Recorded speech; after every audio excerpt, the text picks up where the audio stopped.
नमस्कार सांग माने आज आम घरोई किचन रे तैयारी करिबा सुआदिया और मसलादार डिम कषा।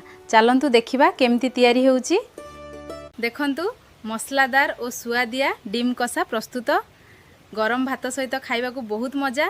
वीडियोटी भल लागिले लाइक शेयर एवं सब्सक्राइब करंतु। मसला भल भाबरे कषि होई गला परे अल्प पानी देई ग्रेवी प्रस्तुत करिबा। एबे भजा डिम देई ढांकी किछि समय रांधिबा। एबे सही कड़ाई रे पियाज और कंचा लंका देई भाजुचु। तापरे अदा रसुण बटा टमाटो और मसला देई भल भाबरे कसुचु। प्रथमे सिझा डिम रे हालुका भाबरे मसला लगाई नेउचु। एबे कड़ाई रे अल्प तेल गरम करी डिम गुडी को हालुका भाबरे भाजी नेबा। एथिपाई आमे नेइचु सिझा डिम, पियाज, टमाटो, अदा रसुण बटा, कंचा लंका, लूण एवं आवश्यक मसला।